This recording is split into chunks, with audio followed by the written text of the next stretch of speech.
Welcome once again to the Party of One podcast, the actual play RPG podcast where the gaming table is always set for two. I'm your host as always, Jeff Stormer, and this week on the show, I am joined once again by my good friend Steph Beck for a playthrough of Pog's game, Love You Till You Love Yourself. Based on For the Queen by Alex Roberts, Love You Till You Love Yourself explores addiction, dysfunctional relationships, and the way that the two complicate each other. Players take on the role of romantic partners and answer prompts detailing their relationship to one another and to their substance of choice. This game hurt in a very beautiful, cathartic, emotionally satisfying way. Like, this is an intense game. It is a difficult game, but it was one that I was so tremendously grateful to get to play. I think this is something really special.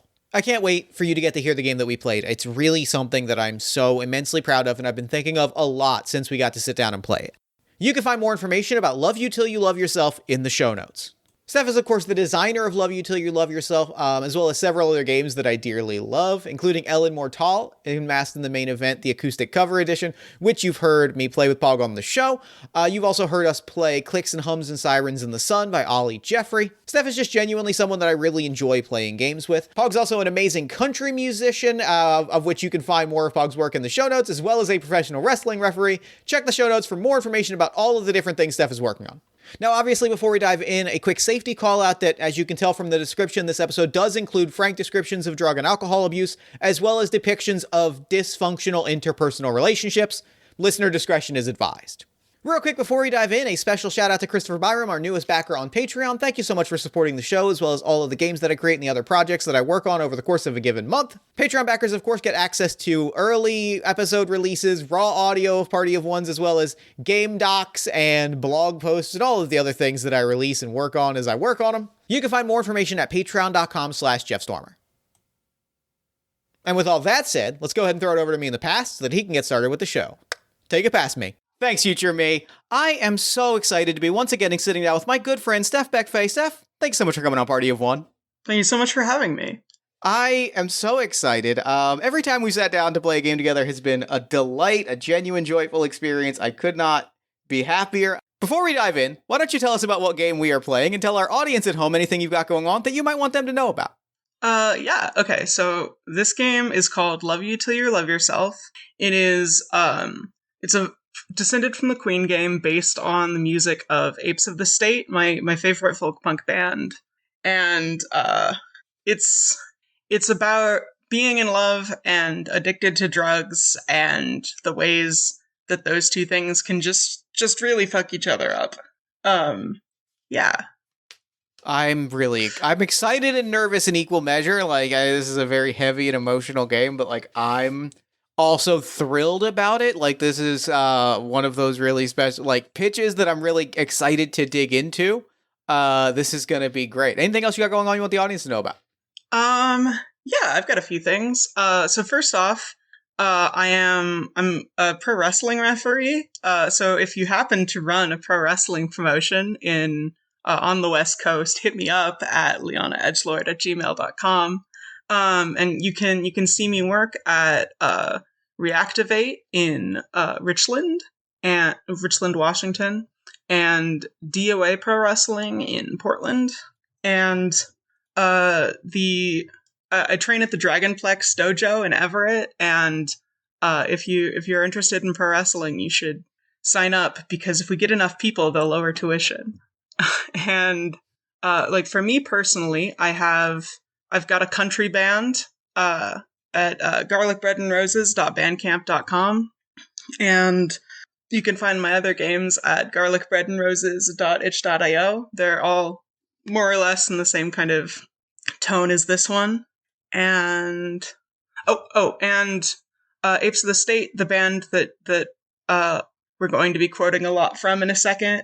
Incredible band. You should look them up, apesofthestate.bandcamp.com. You can find them on Facebook and Twitter, just Apes of the State. And I think that's everything. Well, fantastic. Yeah, we are playing Love You Till You Love Yourself today. This is a Descended from the Queen game.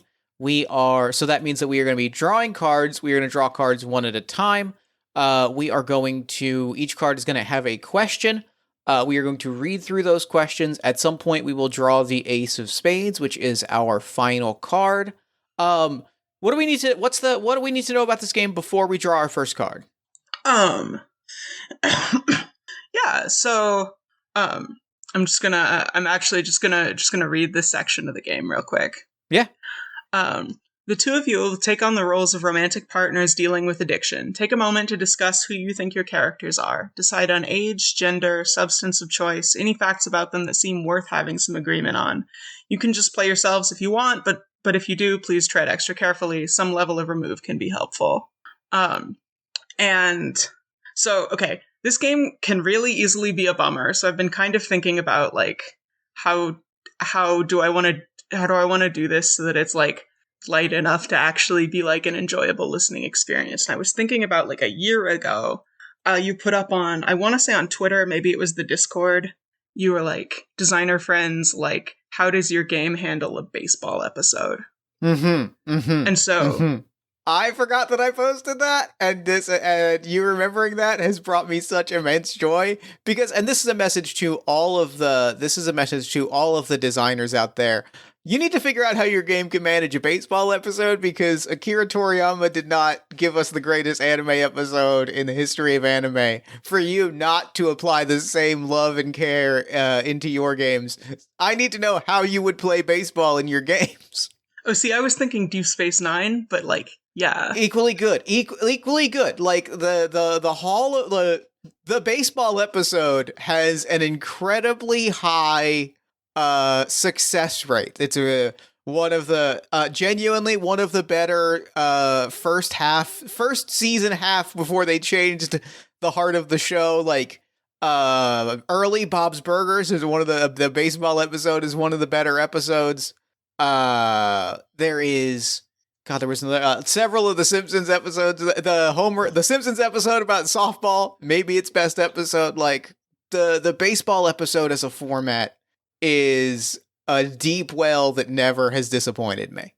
I extremely agree. I mean, I've never seen like more than like the first 6 episodes of The Simpsons, but like I 100% agree about Bob's Burgers and Dragon Ball and Deep Space Nine.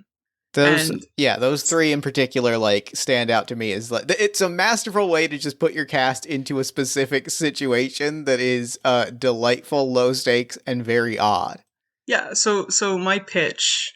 Hey, I didn't do that on purpose. My pitch for this game is we are baseball players on the same team. I like that. I really enjoy that. That's fantastic. I want to. I'm always going to say small town, especially baseball in particular. I feel like is like us, and I recognize that there is a Major League Baseball in America that is a multi-billion-dollar industry, and that it is a beloved like sport around the world. But like in my mind, there is a small town energy to so much of baseball that maybe is why I love it so much. Is like when I think of baseball, maybe more than other sports, I think of your local town's minor league team before I think of any major league organization.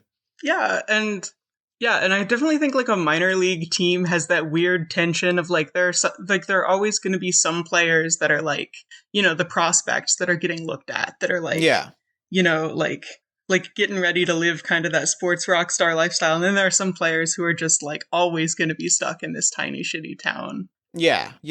And like they're on the same team playing the same games. And there's something fascinating about that. And so I love this a lot.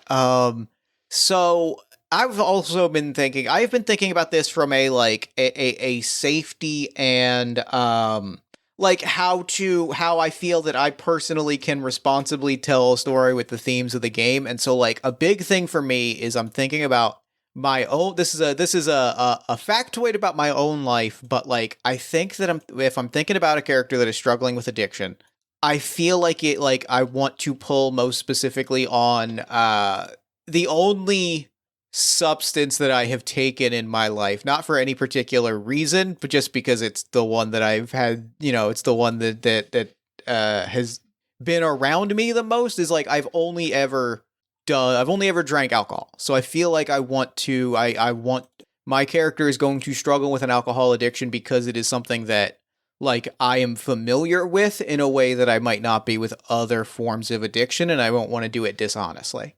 Yeah, that 100% works for me. I think, yeah, no, I think there's more than enough ground to cover there. Yeah. I so like my association with baseball is like steroids and coke. Sure. If like if it is okay, I might want to bring that in for like a scene or two, but I don't think that needs to be like the main focus or anything. That feels great. Yeah, I appreciate you foregrounding that. I appreciate you you calling that out, and that is and this is also a note to you and also our listeners. Like this is a game with heavy themes.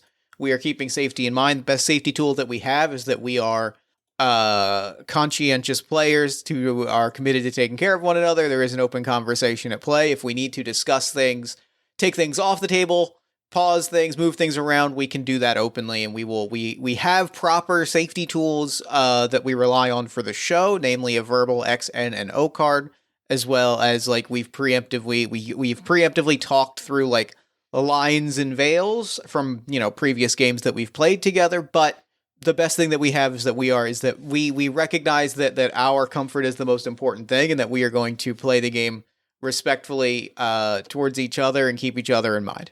Yeah, and in the text of the game, I do bring up, like, if you're playing this at a physical table, like we are not, I recommend like taking the jokers out of the deck and each having them as like a personal X card. Oh, that's a great, yeah, that is a really nice touch to like pull in. That's a nice tactile approach to safety that I really appreciate. Yeah, and it does something with the jokers in the deck. And I love doing stuff. I mean, I wrote a game specifically because I like doing stuff. I like doing things with the jokers in the deck, so I appreciate that. Yeah, and I also, okay, just like a quick sidebar on safety tools. Yeah. I don't remember why I decided specifically not to use lines and veils. I might literally just not have remembered those words, because I wrote this game for a game jam, and it was like most of it got written in one night. Like everything that wasn't the card prompts, like the rest of the text of the games got written in one night. And so it was like 7 a.m, and I was like, fuck, what are those things called? You know, the things where you agree to not do certain things. And I'm like, you know what, fuck it, we're calling them hard and soft limits, because that's what they are. I don't need the like trademark role-playing game version of these terms. But now I feel like very silly whenever I talk about lines and veils, because it just like that's always in the back of my mind, is like, oh, it's just like, I guess we already have a word for this. It is. I mean, it is a very genuine, like, it is a genuine moment where I without knowing this for certain, like there is like that is a genuine crossover of concepts that I've always just genuinely assumed was a carryover between the kink and tabletop space of like these are the things that we lay out in negotiation, because the process is similar enough that, and it's a good practice for both, because they are both heightened emotional things where we are putting ourselves and our vulnerabilities on the line. And so it is I think it is a perfectly reasonable thing to go, yeah, look, I'm bringing this term over, we're just calling it as it is, and that is perfectly acceptable. Yeah, for sure. But yeah, so do we want to work out a couple quick character details before we pull the first card? Yeah, I immediately, like, the vibe of my character that jumps out into my head as you were describing sort of the tension of like minor league baseball. I'm thinking about the sort of like type of player that is older, and I think there's a type of like minor league baseball player that like is never going to make the majors and knows it and has accepted it and is like, this is my, like, I am here. I was recently, or I guess semi-recently, I don't remember exactly when I was listening to it, but I was listening to, there was a 30 for 30 on the longest baseball game that's ever been played, which is, I think, like 32 innings or something, or like 72 innings maybe. Oh, geez. It was a game that lasted approximately like 19 hours because they just couldn't get a hold of like they couldn't get a hold of the commissioner. The shortest cricket game ever played. Yes. How long is the, hold on, now I've got to Google this because like it's genuinely like a very strange, the numbers of it are very strange. An 8 hour, so the longest game in MLB or in baseball history, I think is 33 innings. It was 8 hours and 25 minutes of game time. It was a minor league, AAA game played in Pawtucket, Rhode Island, because it was an evening game, and by the time it got to like overtime, by the time it got to the point where they were supposed to call a draw, they couldn't get a hold of an official to give them a ruling that they were allowed to stop playing. So it ends up being a 33 inning game that ultimately ends up being played over 2 days because they have to, and then they have to reschedule it and play it like another day to finish the game because they finally reach a point where they're like, we can't continue to play baseball. All of that is to say, on that episode, there is a player that is like, they describe like a kind of player that is like, I'm never making it to the majors, and so like this is my space. You know what I mean? This is my scene. This is my league. This is where I sort of make my legacy. And I imagine sort of an older player who has settled into that, right? Like I think that maybe even major league play was never fully an ambition of mine, and that this was that I am like the player. I have been on this team for an incredibly long time because in my mind, like, I was never getting further than this.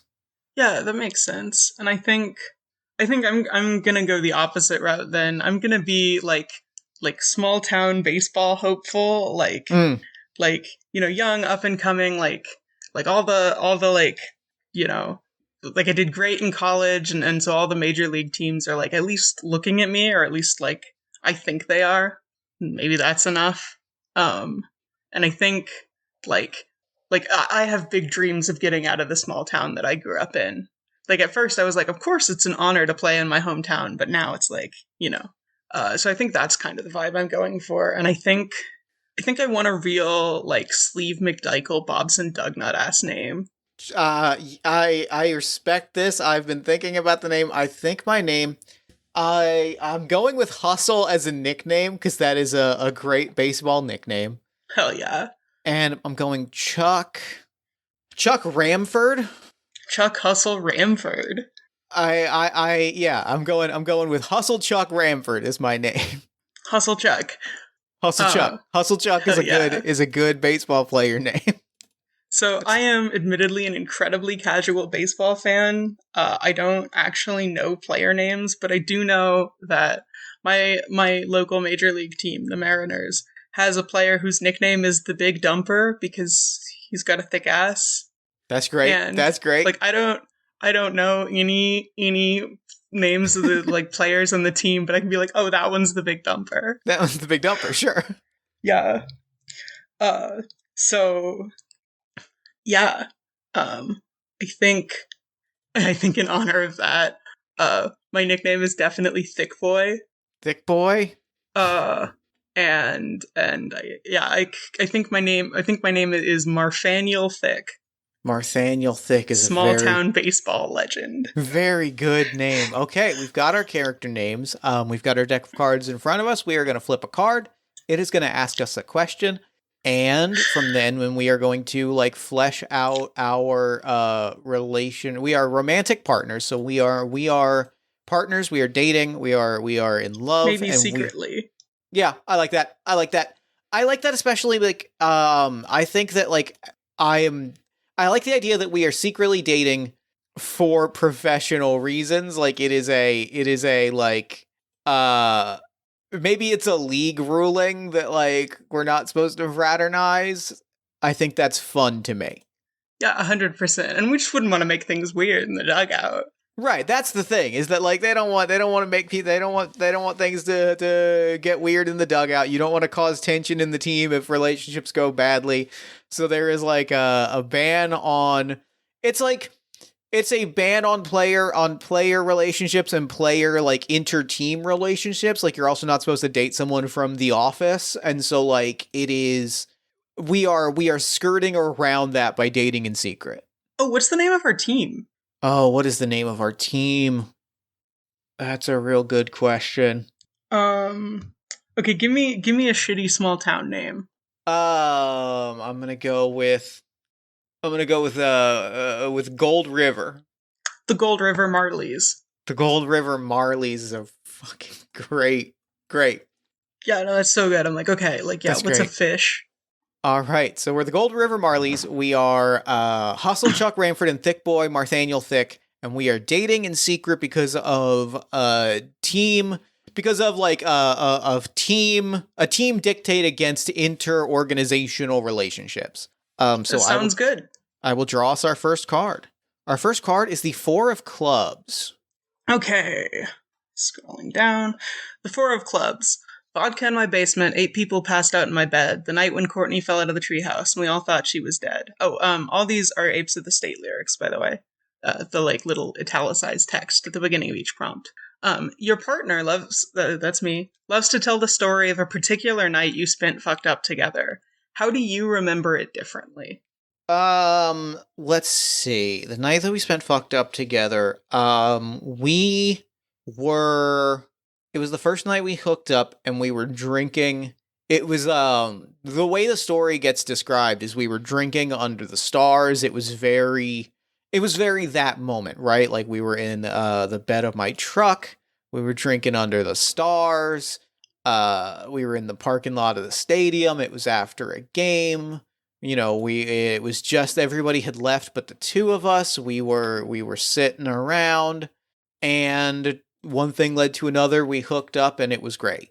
The way that I remember it differently is it was great until, you know, it was great until we had hooked up in the back of my truck. We were kind of laying around, and I remember being so out of my mind paranoid that like somebody was going to see us, that I kind of like, after we were kind of like laying together after we hooked up, and I kind of like shoved you off of me a little bit, and like this part of the story kind of gets cut out of it, but I distinctly remember kind of shoving you off of me and like very quickly sort of getting dressed afterwards. Like I think the story of us laying perfectly still under like a starry sky blots out the chunk of the story where I like aggressively, you know, get us both dressed and drive us somewhere, drop you off at your place. I drive back to mine. Like it is, the aftermath of that moment is left out of the story. Yeah, that makes sense. I've got stories like that. Mm-hmm. I guess also if I'm always telling this story, that probably means that the secret is relatively open. I kind of like that it's like the vibe that it's kind of an open secret, and that like it's really only, maybe it's only like the upper brass that don't know this. Mm-hmm. It's one of those like yeah, they haven't admitted it, but like come on. Yeah. All right. And my pull. Yeah, I will draw our next card, and then you can, I'll have you read the questions to me, and I'll read the questions to you. Oh yeah, that makes sense. All right, so we've got the 10 of Hearts. 10 of Hearts, every single thing is going to be okay, because I only have to worry about today. Early in your relationship, your partner, it's me, gave you a piece of advice that is stuck in your mind and helped you when things were rough. What was the advice, and how does your partner react when you repeat it back to them?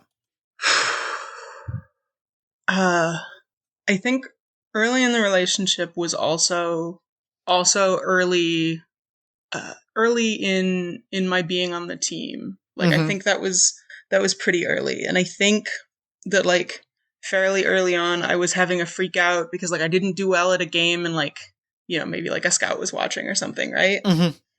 And you were like, well, like go home and you know, like do something to get your mind off of. And I was like, okay, but this is my life. And you're like, look, you have to have something outside of this, or you're going, or like you have to have something outside of the game, or the game will kill you. Yeah. And I think that for as much as you know you're never going anywhere else and you don't even maybe really want to, I think we have a lot of conversations where you get like kind of frustrated with where you are, and I'm like, like, okay, but look at the life that you've built in this town, right? Look at, like whatever your day job is. Look at, I don't know, like, your family and your church and like whatever like else is going on in your life. Maybe you have a podcast, um, and I think I just say, yeah, you have to have something outside of this game, or it's gonna kill you, and you have to remember that you do.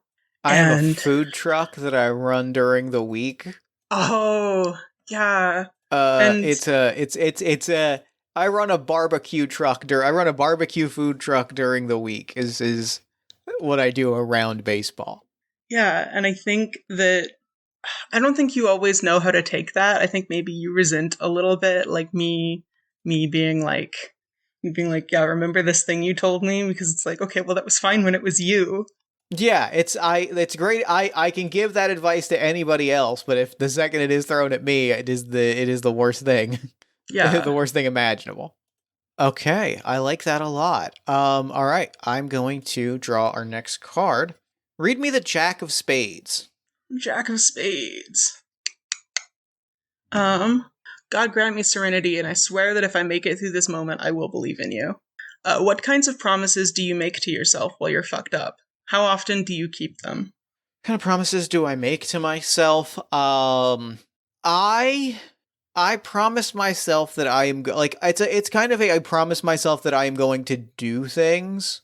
Like it is a not necessarily like big career goals, but it's a lot of like I promise myself like I like the bartender gets me a shot. I promise that I am going to, do something nice for them. Like it's a lot of like half plans is what I would describe it. It's a lot of like, oh, this would be a great spot to plant the truck. I should remember this. We should plant the truck here. We could come by on weekends. This is a great spot. Like, this is great. And then I wake up and I don't remember half of the things that I promised myself and I don't follow through on the other half.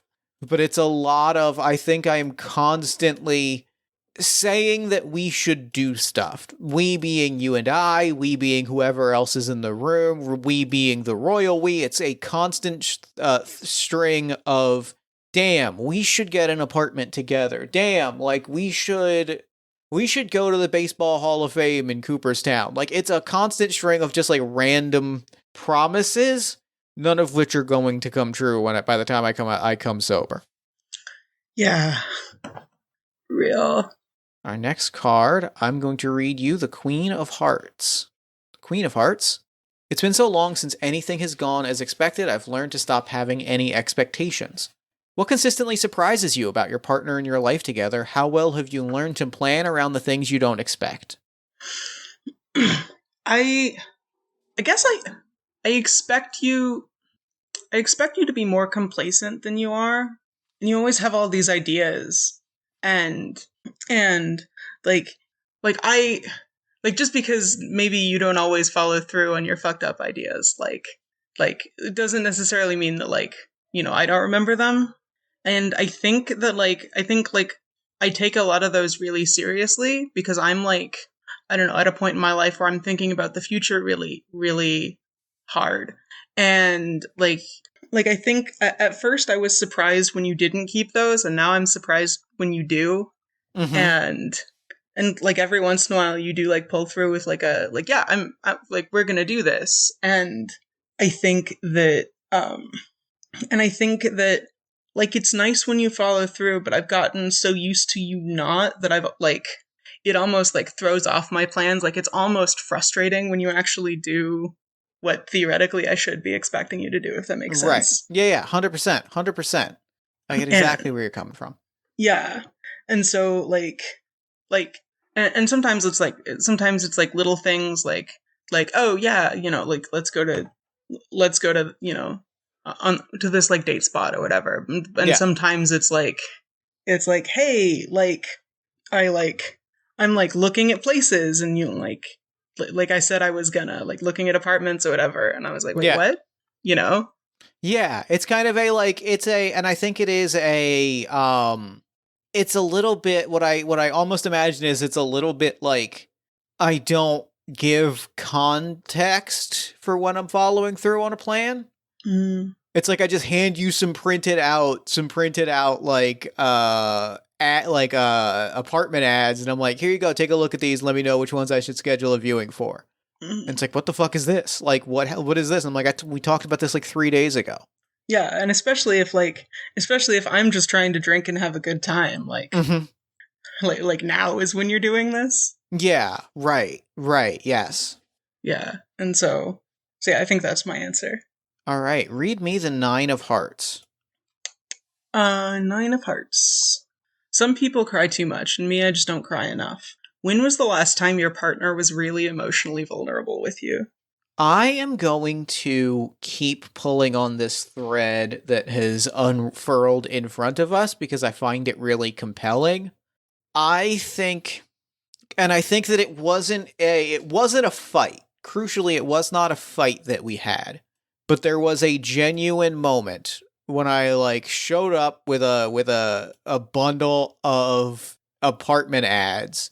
There was a genuine moment of vulnerability that was you explaining that you weren't ready and you didn't want this yet.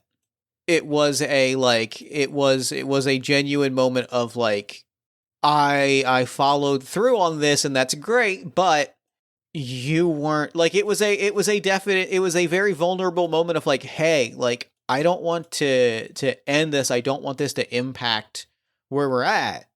But But like I'm not ready for this. mm, And like backed with the very real subtext of like if we move in together, you might not be here in 3 years. Like you might like your living situation could shift dramatically in 6 months, and it's not really reasonable to like sit there and say, all right, well I'm making these life changes now, and then in 6 months when you get scouted, all of that goes out the window. And I think there was like a real moment of airing all of that out, and the fact that it wasn't a fight makes it better in some ways and worse in others. Like it kind of it's that sense of like I'm glad that we had this, like I'm glad we had this talk, but also like even if this talk is going to ruin me, because it showed that we were at a place where we could talk about something really painful and, personal and difficult without the fear of hurting the other person. But at the same time, like we had to have the I'm not moving in with you talk. mm, All right, and I'm going to read you the 10 of Diamonds. I'll hide my feelings, say I don't feel anything, but we both know I'm lying. I feel everything at once. What's the most obvious lie that I tell you? Why do I keep telling it? And how honest do I think that I am being? you tell me you're sober when you're not. Mm. And like I think I know, but if you keep saying it, like that means that you don't have to actually deal with like admitting Right. that you know that I know. Yeah.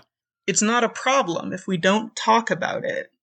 And so we have a lot of weird conversations that are like very tense, but they're not fights. They're not fights. fights. They're not just fights. two sober adults having a normal conversation, and it's like, well, like neither of us are, you know what I mean? Yeah. And it's one of those things like the first time that happened, it was like, like that was a rough night. But it happens a lot. Yeah, right. And I think that it is there's kind of two variations on this, and like I know which one I fall back on. Like there is justification, which is like, like I've only had this much, blah blah blah blah blah, and then there is just the cold foot down denying, and I think that's the one that Hustle like comes down hard on. It's like, no, I'm fine. Like I'm fine. Like I haven't. It's nothing. It's the difference between like acknowledging that you've been drinking and justifying it, and then just being like, no, I'm fine. All Yeah, right. and like actively slurring your words. Yeah. All right, read me the 7 of spades. 7 of spades. You used to call me on the phone so I could calm you down. I wonder who does that for you now. If you get too fucked up or crash too hard while your partner is unavailable or unhelpful, who do you call? How do they help? I think that it's the coach of the Marleys. Coach of the Marleys' name is Bill. it's Bill Rusty, Rustee. Bill Rusty is the coach of the Marleys and has taken a role of like taking care of notably the older players for a long time in a way that almost veers towards enabling. And I think that like it's there's a few angles to it, which is like it is there is a what's the word I'm looking for? There is a sort of a like gatekeeping, paying your dues element to it of you have to of like he doesn't do it for the younger players very specifically like he will eventually, like, if you're on the team long enough and you show, loyalty and all these other things, he'll eventually, like, give you his cell number and be like, call me if you need anything. And that can mean, like, I'm trashed and I need you to give me a ride. But he won't give his number to the younger players because in his mind, like, you're gonna fuck off and I'm not here to look after players that aren't gonna show loyalty to the team. And it's things like, yeah, give me a ride. I need a ride. It's also things like, hey, I'm out of beer. Can you grab me a 6-pack? Or, without asking, hey, why are you out of beer? It's a lot of like, he is, it's that like, call me if you need anything. And he doesn't ask about the context of anything. And as long as you keep showing up and playing, then he's gonna keep doing what he does. All right, and I'm gonna read you the 6 of spades. The way I keep my conversations from ever getting boring is by going out and collecting all these stories. What's the most ridiculous thing you've ever done for the story while fucked up? When you tell that story, what kind of reaction does it get? There's a big statue outside of our like stadium. Maybe isn't the word for a small town baseball diamond, but you know what I mean. Outside of the outside of the field, the park, and like the statue is way too big and way too nice for where it is, and it's of like I don't know. Like the only player who's ever played on this that has like won a Cy Young award or something. But it is absurdly tall. And one time I like climbed up it just to show that I can. One of those things where, like you're with the guys, you're all hammered and it's like, you haven't got a hair on your ass if you can't do this. You know what I mean? Right. Some like real 3rd grade shit. Yeah. And I did. And I got up there and I realized I didn't know how to get down. And I ended up just like, was like, all right, you guys all gotta catch me. And none of them did. Oh God, no, not a single person. And I broke my jaw. And the whole time I was like, yeah, it hurts, but it's so fucking funny. And I tell that story and it just kind of gets word. That was dumb. Yeah, right. It got this vibe of like, it's to an outside observer, it is a very like, you tell it to the guys, and there's a very sense of like, yeah, you did a dumb thing. Like, why are you telling this story? Like, what's the story here? Yeah, and they, even the ones who were there, like, I think I'm the only one who still associates that story with like the way that I felt in the moment, and not and not how fucked up I got.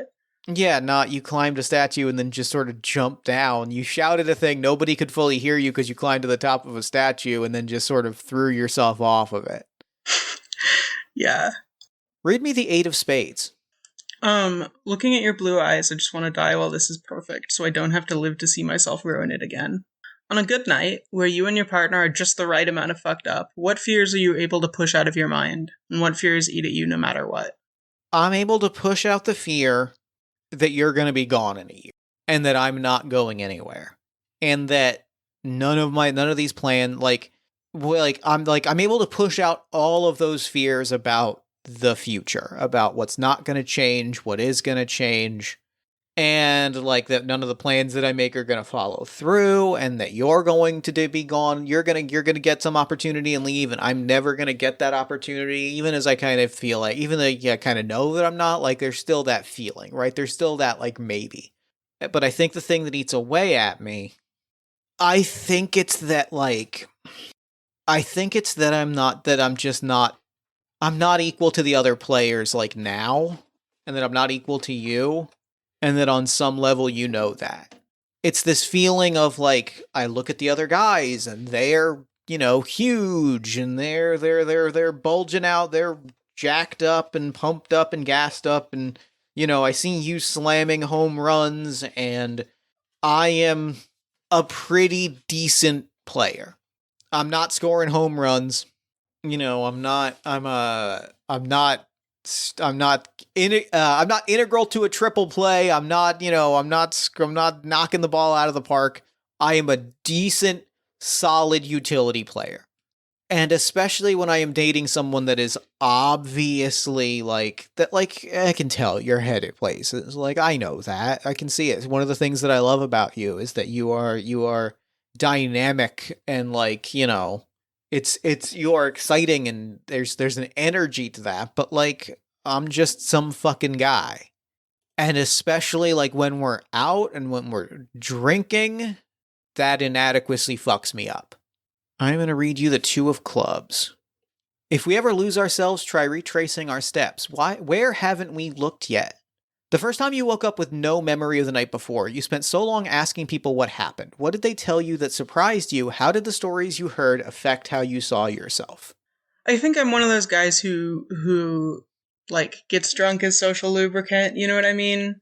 Mm-hmm. Like especially when I first came here, like I was like, I don't know any of these people. I don't know how to talk to any of these people. And so, like, all the drunk stories that I remember are stories of, like, oh yeah, like Marf did all this like wild shit, like, went home with the most beautiful girl in the room, like did all this stuff. And I, like, have this vision of drunk Marf as being, like, super cool.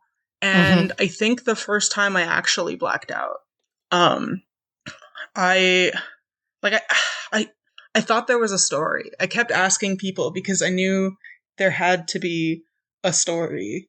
And instead, what happened was, apparently I walked up to a teammate who was making out with the girl who was not his wife, Mm-hmm. and I was like, "Hey, can I join in?"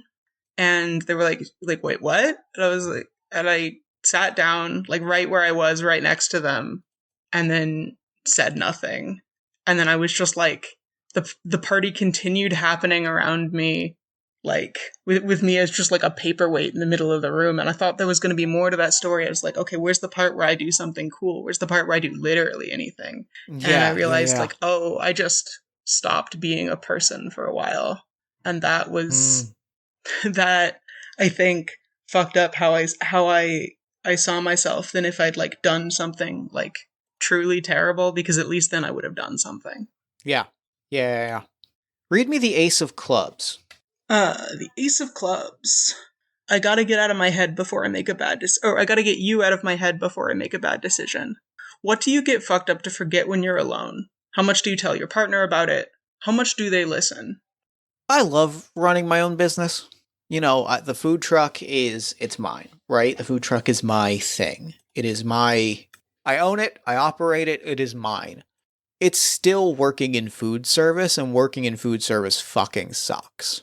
Like, the satisfaction of owning a business, like, is great, but, like, still gotta deal with people being assholes, or just, like, ordering shit wrong, or just being annoying, and it just sucks. It just kinda sucks. And, like, I I don't think that I don't think I tell you about that, because in my mind it's not interesting. It's too it's too ordinary guy, right? Like it's like complaining about work, complaining because a customer was rude and said that my mustard tasted bad. Like, fuck you, it's homemade mustard. Like, I'm making this shit from scratch and you're gonna tell me that it sucks? Like, fuck you. That's not like, that's just ordinary guy shit. Like, everybody's got problems with their jobs. That's nothing interesting, so I'm not gonna bring it up, and instead I just I drink to forget those things. Mm. Yeah, and it's not even the job that we do together, so it's not like there's that, like, implied understanding. Yeah. Mm. The Four of Hearts. Let's get the fuck out of the city. Let's leave tomorrow. Let's leave today. I am packing all my shit. Your partner sometimes asks you to run away with them and get a new start somewhere. How close have you come to saying yes? What is stopping you? I think you had the opportunity to, like franchise your truck, right? Mm-hmm. I think you had the option to pursue something that wasn't baseball somewhere in whatever the closest big city is. And the first time you said, "Hey, like if this doesn't work out, like let's just go to the city." Like you were like, "Obviously I want things to work out for you, but like, like we could always just go and do this and like actually be together somewhere and not have this weird Mm-hmm. like pseudo secret." Yeah. And I really, really want to be the kind of person who can say yes to that. I really, really want to have something in my life other than baseball and booze, and I really, really don't. And the first time you asked, I thought about it a lot. And now it just becomes one of those things where you say it and I go, nope. And it's not even a conversation. It stopped being a conversation and just stopped even being words that mean anything. It's just something we say to each other sometimes as like a Yeah. weird bit that neither of us think is funny. Right. Yeah. Read me the Six of Hearts. My whole family's rich and they enable me to fuck up my life, and that might sound like the opposite of a problem, so I guess I'm alright. Your partner has some amount of privilege that shields them from the consequences of their actions.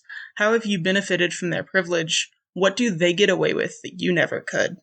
I think that it's the immediate answer that popped into my head is that like you're like I am a long-standing member of the community. You are a local celebrity. And those are very different things. Those are very keenly different things that come with different connotations, they come with different allowances, like they are very different things. And so like when I have fucked up, it comes back to me. It's also and along that line, like I'm not difficult to find, right? I got a place that you can find me for 10, 12 hours a day most of the week. So if something happens and somebody needs to confront me, they can find me at the truck. You, if something happens, like there have been instances where something happens and it goes away because you're going to make the major leagues and you're going to be our town's pride and glory. So do we really want to drag down your reputation at this early in your career? Just one of those, I can't have a DUI, so I simply don't get charged. Yeah, you simply don't have the DUI. I think that, then and the thing that you get away with is notably causing shit. Like, I could never stir shit in a way that you can and just have it roll off your back. If you pick a fight at a bar, there might be a fight. There might be a brawl behind the bar, but if the cops get called, they're going to break up the fight and then leave. Whereas if you pick a fight, you're also picking a fight at the food truck the next day. Yeah, like they're going to come by and it's going to be a thing and I might get arrested and like it might suck extra bad because I know the cops here and like they are friends and like they're going to give me that fucking cop lecture of like you're better than this, and it's like fuck you, don't lecture me, you're a cop, eat shit. Like that's much worse. Like that those consequences are going to hit me and they're going to hit me again and again and again. Read me the Three of Hearts. Oh, no, sorry, this is your question. I'm going to read you the Three of Hearts. I've been sorting through my inventory, airing out my dirty laundry, and I got too many pieces of you taking up room in my drawers. What baggage from your previous relationships has caused you trouble in this one, and how has your partner tried to help, and how well has that worked? So, I think that when we started hooking up, I had a fiance. Mm-hmm. And I let her go, and I never told her why. And it's just one of those things where it's like I want to do the well, she was just a crazy bitch thing, and I can't, like just truly an angel of a woman. Sure. And I think my baggage is just the knowledge that I have it in me to be that shitty and selfish. Yeah, and to someone who really didn't deserve it. And the fear that I'm about to do that to you, and I'm just gonna watch that happen. Mm-hmm. Mm-hmm. Mm-hmm. And I think, I think you tell me that, I have to take care of myself, and there's no point staying in a situation that, isn't, making me happy or whatever. And you say kind of what feels like all the right things. And the thing is, I kind of don't believe you. Mm-hmm.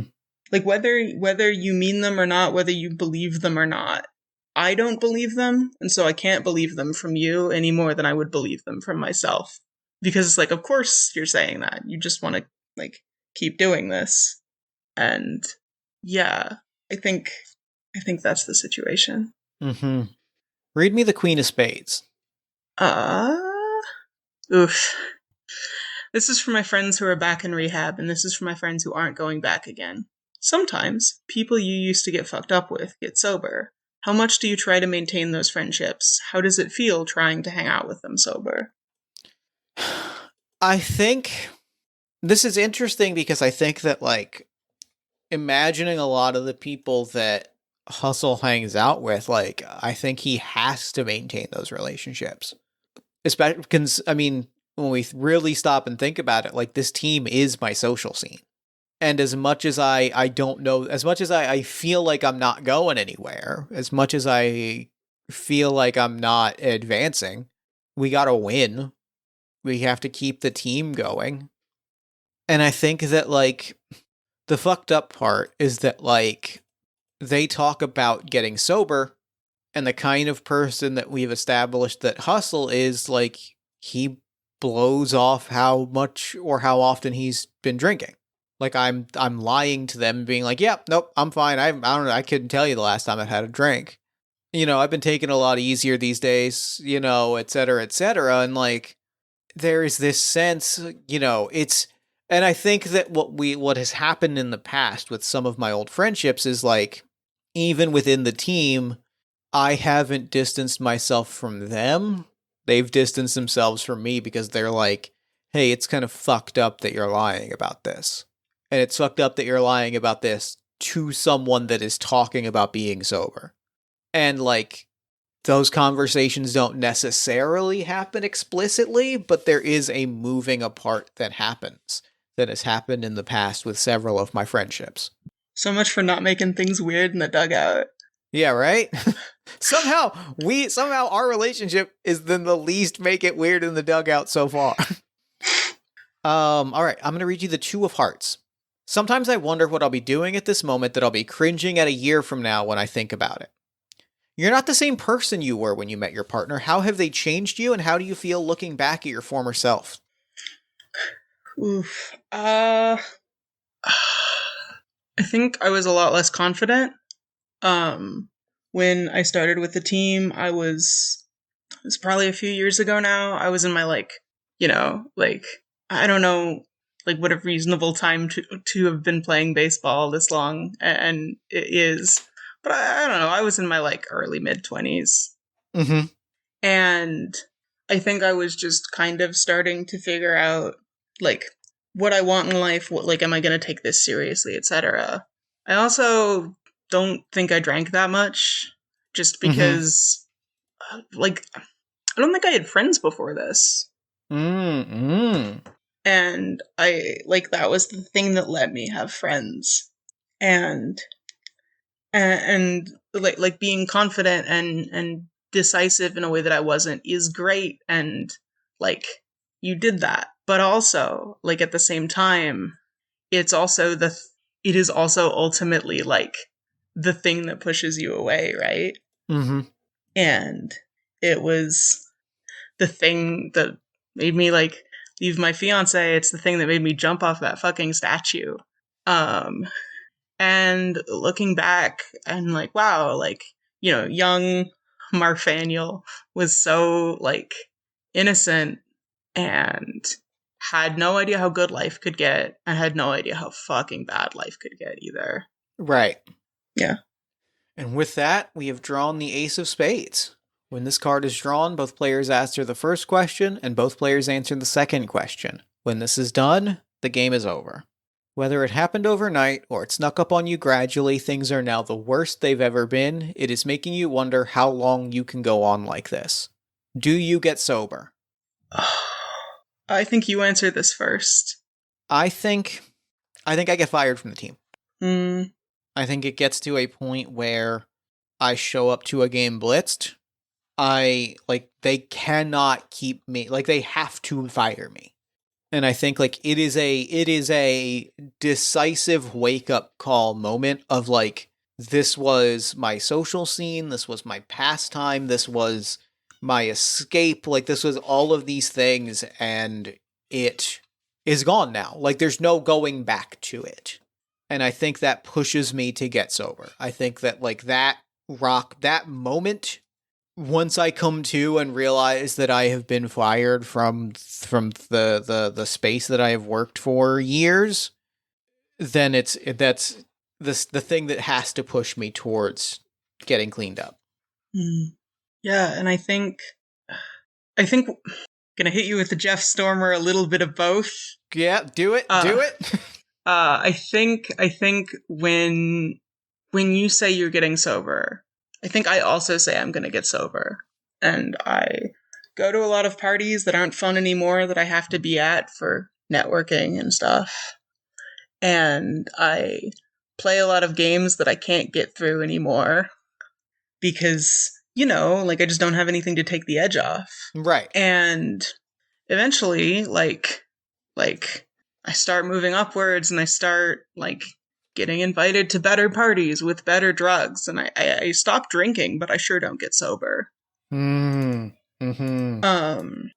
I think I just find better, more expensive things. I think I get really into stimulants, and I don't think I ever like talk to you about it, but like I don't hide it either because I can't. And then the second question, do you leave your partner? Do you want to answer this one first, or should I? I think I can answer this one first. I think it's the other side of what happened with my old friends. It's a conscious, there's not a big blowout fight. There's not a moment where it all ends. Or rather, when it finally happens, it's kind of a shrug almost. It's kind of we just drift apart. We stop, we aren't as close anymore. We stop, we don't hang out at the same social functions. We don't have team related things. I still come to the games as a fan to cheer you on, but like, you're going to different parties, you are doing different drugs, like we drift apart. And by the time that I realize that it's over between us, like I'm already gone. You're pretty much already gone. Like there's kind of just maybe it's even a mutual, maybe it's at the, I'll leave this to you, but I almost imagine it's a mutual ghosting. It's like, yeah, all right, we just kind of stop. Yeah, I definitely think there's just like one night where I like stay over at your place, and as I'm leaving, I'm like, this is the last time, and I expect to feel something, and then I don't. Yeah. And then I get on with my life, and we don't talk again. And I think you say that, and I think like you say that, and there's almost an expectation from both of us that the other person is going to make it a thing. Mm. And then we both just kind of like, yeah, that feels right. And then and you leave, and that's that. All right. Yeah, and that's game. That's game. How you doing? I am doing good. This was a really emotional story. It was painful, but it was also really beautiful, and I'm glad that we got to tell it. How are you doing? Having a lot of complicated feelings about, I don't know who I was 5 years ago, but like I wrote this game specifically for those feelings, and yeah, no, this was fun. Isn't the word, but this was really enjoyable in kind of the Zizek sense of enjoyment. Yeah, there's the word cathartic is how I would describe it. Cathartic is how I would. This was a good cathartic experience. This was a really wonderful emotional thing. I feel really joyful about this, even if it is a very specific bittersweet kind of joy, and I'm glad that we got to sit down and tell this story together. Well, all right. Well, thank you so much for playing this with me. I am so happy that we got to tell this story. This was beautiful. Yeah, thank you for playing with me. Of course. Real quick before we wrap up, where can people find you and your work online? Yeah, so you can find my music at garlicbreadandroses.bandcamp.com. Recommended if you like, I don't know, sad and gay country music. As a fan of both of those things, I will also genuinely say that I really love your music. Bless. Thank you so much. Yeah, you can find this game and all my other games at garlicbreadandroses.itch.io. And I think I should also mention that you can find the music of Apes of the State, which inspired this game and has kept me sober some nights, at apesofthestate.bandcamp.com. They're on Twitter at just Apes of the State. Yeah, I'm not on social media anymore, really. I'm not on Twitter anymore. You can find my Tumblr at Liana Edgelord, like Lianna Edgelord. And that's my Tumblr, and like that's the only social media I use, and I mostly use it to horny post about wrestling, but I do post my games there. So if you want to stay updated and you don't mind horny wrestle posting, you can follow me on Tumblr. And yeah. All right. Well, thank you again for playing this with me. I'm so grateful for this experience. This was incredible. And for now, I'm going to throw it over to me in the future so that he can wrap up with the show. Take it, future me. Thanks, Fast Me. And thanks again to Steph for coming on the show. That game was... it was difficult. I'm not going to mince words and say that this was a fun, easy, light experience. It was difficult, it was painful, and a lot of it was very, very personal in a way that, I kind of knew going in, but still hit me like a dump truck. But it's a wonderful experience. It was cathartic, and it was vulnerable, and it was personal, and it was one of those experiences that I've really sat and thought about, deeply and deeply for ever since we've recorded. I'm extremely grateful that we got to play it for the show. Be sure to check the show notes for links to Love You Till You Love Yourself, as well as all of Steph's other work, as well as links to the work of Apes of the State, the folk punk band that inspired the content of Love You Till You Love Yourself. Then after you've done all of that, you can go ahead and follow us on Twitter at Party of One Pod.